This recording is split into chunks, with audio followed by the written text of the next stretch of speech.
Nyakwara Mugiajwanga higni adek koro mar telo mar jatend piny Kenya William Ruto penjo ewi thuolo ma mine osebedo godo ahinya to bede paw siasa kata e kuonde ma koro gitele mopogore pacho kae osebedo e yo machalo nade. To bende jatend piny Kenya William Ruto osetemo goyo kang' mano mar chopo dwaro mar 2/3 gender rule kaka katiba ma pacho kae yango kose oyo. Mane momiyo otieno makawuono e chenro mar mine wacho wadwa twak otudore kod thuolo mag mine e telo mano mar jatend piny Kenya William Ruto. Antiere kod wendo mabobedo katudore godo achiel kachiel kokalo e yor lony manyasani mar Zoom ka intiere e kaunti ma Siaya. Mano Dr. Agnes Salome Awuor, jatatije mar Hekima Kaka Society. Oimore Dr. Agnes, iriyo nade ka intiere kaunti ma Siaya otieno makawuono. Dr. Agnes.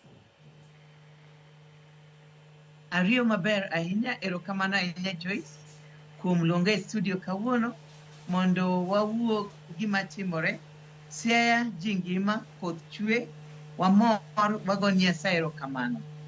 Machiegni ahinya twak marwa mar mine wacho otieno makawuono Dr. Agnes higni adek koro nyaka ne jatend piny Kenya William Ruto donje apisi. Onyalo wacho ni osegoyo kang' mane ahinya to mano e chopo dwaro mar 2/3 gender rule kata mar neno ni ochop kit chwecha mano maromre ahinya to obede welo mage kata e thuolo mopogore mosebedo ka ochiwo ne joma mine. Dr. Agnes.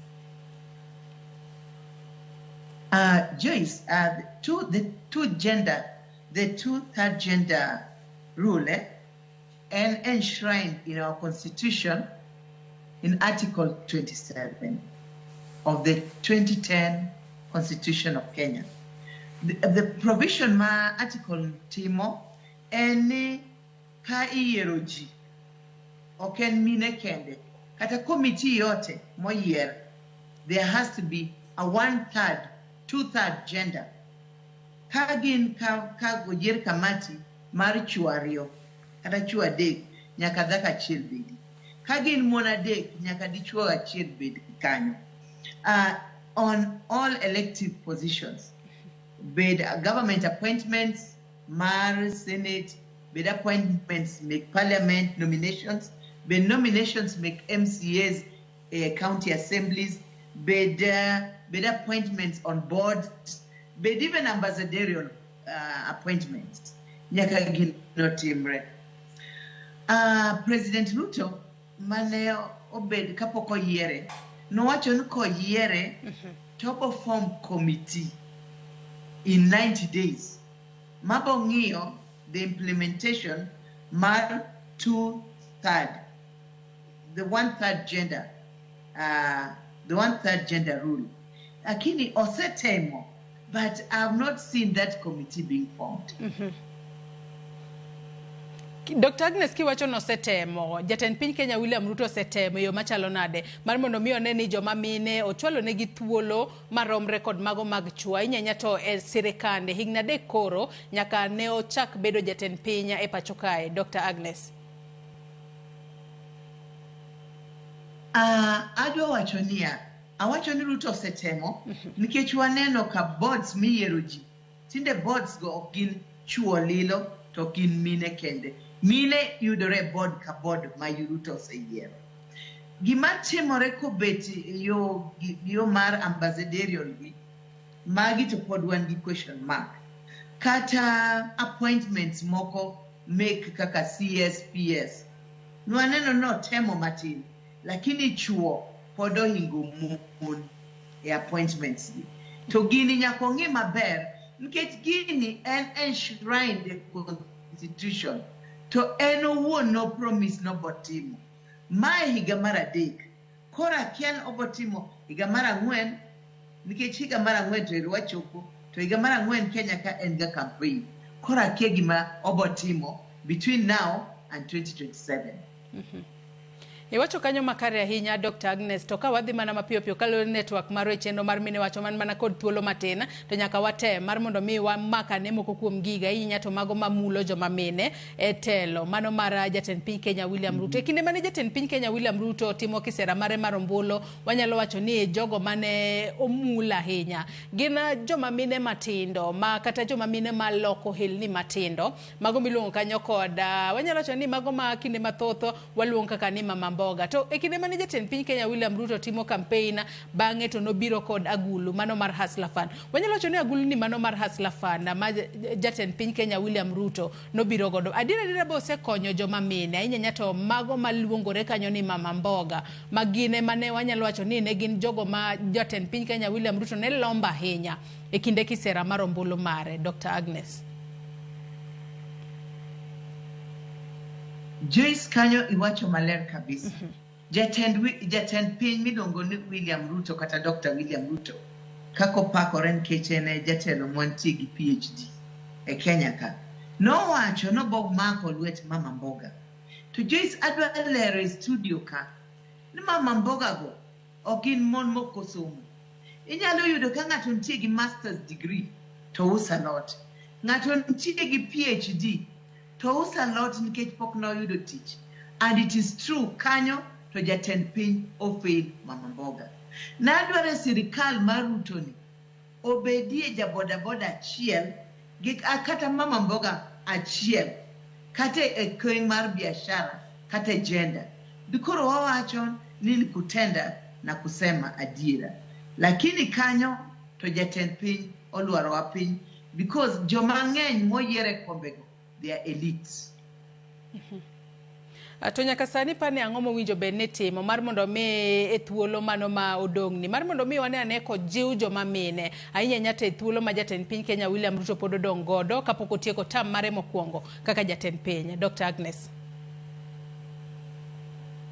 The company advisors make president.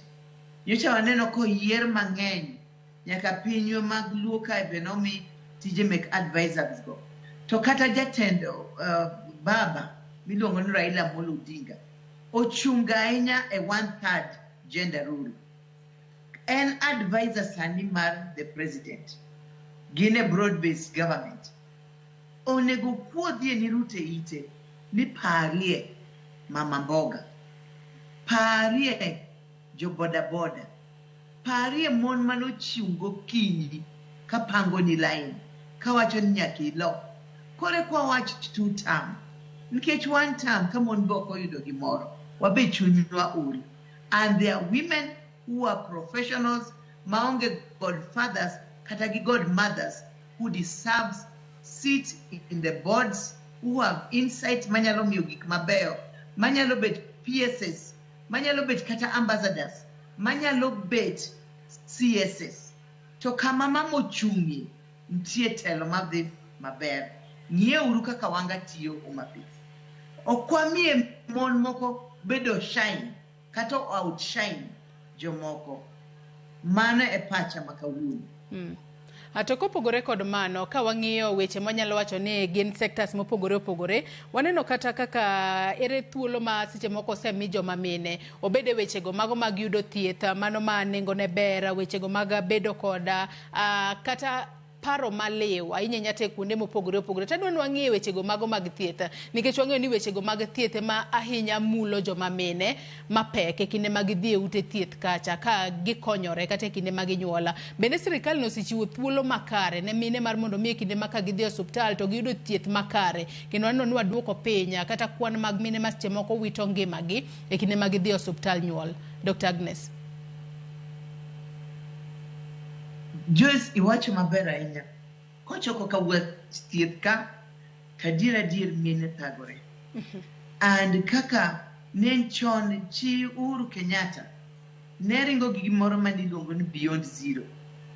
To ka ministry ka kata ministry mar health okado wacho marach. Miyo do bedie kanyo. Nikech miyo ema winjo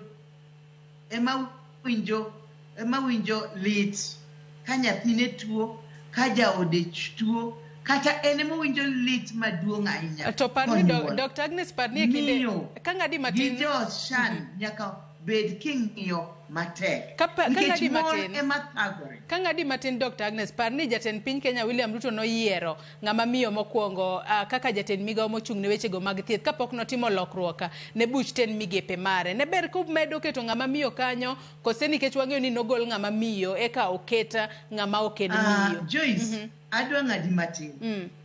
Inyalo keto ng'at mamiyo to penjrie ng'at mamiyo ni moketni.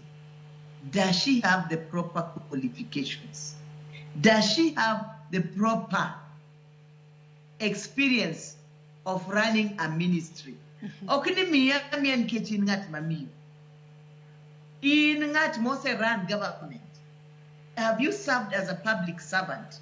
Nikech nitie jomamiyo mose bete ministry kanyo monge kaka help dhi mbele. To kawa kan koro en ng'at mamiyo nikech maybe to have a godfather somewhere timi ikom. No. Let's take people on merit for positions in government. Matine ne winjo be ni miyo ng'ato telo kata kom kaluwore kod kit lony mare. Kata kamano thuolo mane ma winjo be iwacho kanyo makare ahinya to seche moko mage mabeyo to mage maricho ma seche moko setimore nikech sani jomoko sebedo ka wacho ni etelo mano mar jatend piny Kenya William Ruto ema seche moko waseneno kata Attorney General mano ma ng'ama miyo to kendo en ng'ato mawuok e oganda mar Luo. Mago moko kuom gigo mwanyalo gone poch kaachiel kod pak kosenang'o Dr. Agnes. Adwa go nitie gik ma Ruto setimo maber. En dhano. To obo temo kaka dhano. To loch piny ni inyalo manye. To sam miyude onyalo bagi. Nikech serikal ok yot. Lakini osetemo. Otemo waneno kotemo nyocho timo ni Harambee Stars gik maber okonyo jopiny. Sane neno koluongo kawuono luongo jopuonj odwa winjo jopuonj. Osechako bet piny owuoyo gi governors. Osechako wuothe piny koneno gik moko. Lakini matut. Adwa no winjie Mama Mboga. Obedie piny gi vijande. Owinj Gen Z gima giwacho. Nyocho luongi momigi gik moko. That does not add up. Nyaka giwinj gima jogi wacho.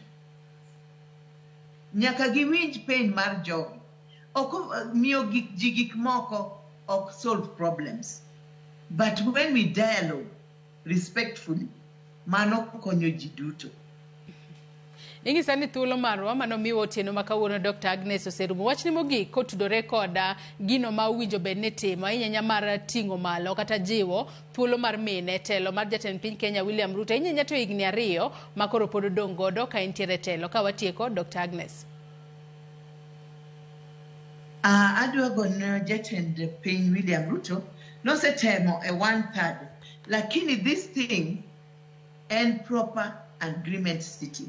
Abokaera en mon mondo mikombe. Adwan mon mondo mikombe ma merit. To mon be oyud gi political space kata public space maginyalo nyagore gi chuo mondo giyud nafas. To nyaka space no bed created. Nikech an aseringo siasa. Ang'e kaka siasa tek ni mine. Ang'e kaka inyalo yanyi maketh nyingi. Lakini ka serikal oketo ni kikwinyo miyo maringo tiketi iye. Nyaka wa have respectful languages. Kata miyo be nyaka bed gi respectful languages.